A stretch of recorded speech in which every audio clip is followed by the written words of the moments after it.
Hoy en Sanamente vamos a hablar sobre el infarto cerebral, conocido comúnmente como derrame cerebral. Pero aquí el doctor que está con nosotros, Carlos Abanto, que es jefe del Centro de Investigación de Enfermedad Cerebrovascular del Instituto Nacional de Ciencias Neurológicas, nos dice que como término médico no existe derrame cerebral, pero es así como todos lo conocemos. ¿No es cierto? ¿Cómo está? Muy buenos días. Buenos días, Verónica. Así es. El término más adecuado es enfermedad cerebrovascular. Sin embargo, a nivel de población se conoce como derrame cerebral. Okay. ¿Y esto le puede dar a alguien de manera súbita por algún tema de estrés de repente o porque ha llevado una vida muy desordenada? Le puede dar a cualquier persona, sin embargo, a mayor edad es más frecuente. Los factores de riesgo son muy importantes y a la cabeza está la hipertensión arterial, seguido de la diabetes, el colesterol elevado y algunos estilos de vida no saludables. Por eso es bueno tratar siempre cuando uno sufre de la presión alta. Vamos con una nota y luego seguimos conversando. Gracias. Es la quinta causa de muerte en nuestro país. Un infarto cerebral es la ruptura de un vaso sanguíneo que desencadena una hemorragia y puede ocurrir en cualquier momento. Y esto va a dañar una parte del cerebro y nos va a dar sintomatología que nosotros vamos a reconocer como trastornos del lenguaje. Puede haber déficit motor de un lado del cuerpo. Nosotros vamos a encontrar pacientes que puedan mostrar asimetría facial de la cara. Y a veces, no tan frecuentemente, podemos tener vértigos, en forma brusca. Los factores de riesgo se basan en alimentación y hábitos de vida. Factores de riesgo sobre todo como hipertensión arterial no controlada, como pacientes que son diabéticos y que tampoco tienen un control de la glucosa, pacientes con colesterol elevado y aquellos que tenemos, diríamos, poca actividad física. Pero este problema, al ser tratado, puede ser superado. El tiempo es clave. Tenemos solamente 4 horas y media para poder llevarlo a un centro de salud, a una emergencia. El tratamiento actual consiste en la aplicación de una inyección endovenosa de un trombolítico que ayuda a disolver el coágulo que se formó en la arteria.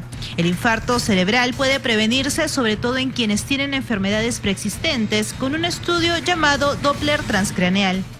Este es un estudio que se les hace a los pacientes hipertensos, a los pacientes diabéticos, a aquellos que tienen el colesterol elevado.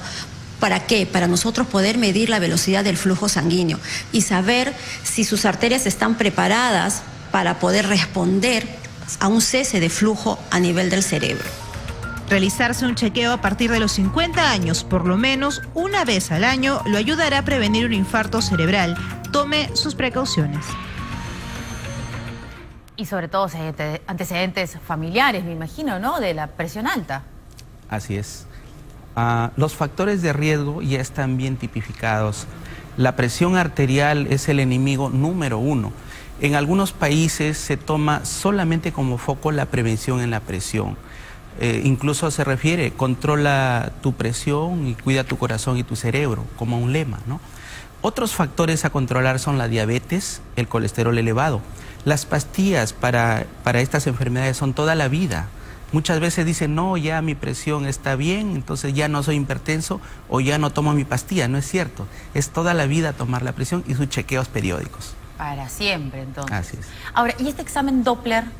Eso es importante. O sea, todas las personas mayores de 50 años y que sufren de presión alta o que tienen antecedentes de familiares, ¿deberían hacerse ese examen? Así es. Es un examen que mide la velocidad de flujo sanguíneo cerebral.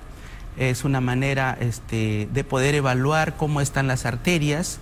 Las arterias tienden a ocluirse, a estenosarse, y el infarto es cuando ya se cerró completamente. Tenemos exámenes como el de neurosonología, y cuando el paciente tiene los síntomas debe ir inmediatamente al hospital porque también hay otros exámenes como la tomografía o resonancia magnética que son también muy importantes.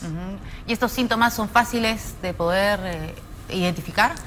Sí, sin embargo la población no los conoce. En un estudio que hemos hecho en estos últimos años, solo el 50% de la población conoce los síntomas.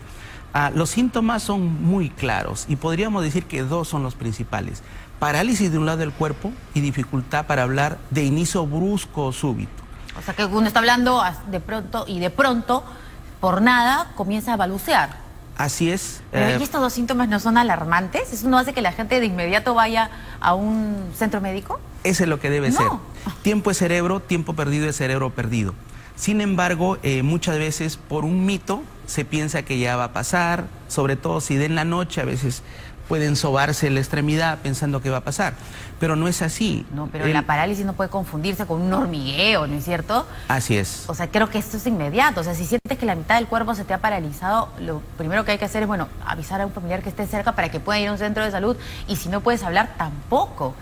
Y la gente de repente lo hace por temor a lo que puede suceder. Sí, puede ser. Pero es peor. Eso es correcto, usted tiene toda la razón. La gente que tenga estos síntomas debe ir inmediatamente a un hospital más cercano. Inmediato, porque en la detección de estos síntomas, ahí se puede jugar la vida o la muerte. 4 horas, dice el informe. Hasta 4 horas y media para el tratamiento endovenoso de la trombolisis. O sea que sí, se puede recuperar a las personas que sufren de un infarto cerebral, solamente hay que ir al doctor. A ver, y algunas consultas, por ejemplo, los gorditos, ¿no es cierto? ¿Son más propensos a sufrir de un infarto cerebral o no? Sí, los factores de riesgo hemos comentado de los principales. Sin embargo, también el sedentarismo, la obesidad y algunos estilos de vida no saludables, como por ejemplo el fumar, el tomar sin precaución, tomar licor, pueden condicionar también como factores de riesgo a esta enfermedad que es multifactorial. Ok. ¿Y las mujeres pueden sufrir un infarto cerebral más que los hombres? También, esta enfermedad no respeta ni el sexo ni la edad. Las mujeres se dice que tienen mayor riesgo de enfermedad cerebrovascular. En realidad, la frecuencia es mayor en varones, pero a partir de los 50 años en promedio, cuando la dama ya entra en la menopausia, las hormonas disminuyen, los estrógenos, que son protectores. Entonces, a partir de ahí, la curva... La protección se va. Se va la protección y la curva de frecuencia se equipara o tiende a equipararse al varón. A la del hombre. Además, la dama tiene factores de riesgo propios por ser mujer, como por ejemplo algunas cuestiones fisiológicas como el embarazo, ¿Qué pasa el parto. en el embarazo? En ese caso hay hormonas que pueden condicionar mayor riesgo de tener hemorragias o infartos. Por eso la mujer está más predispuesta que el varón en realidad. Predispuesto, pero la incidencia se da más en hombres. En hombres, sí, así es. Muy bien, doctor, muchas gracias por absolver todas estas consultas. Ya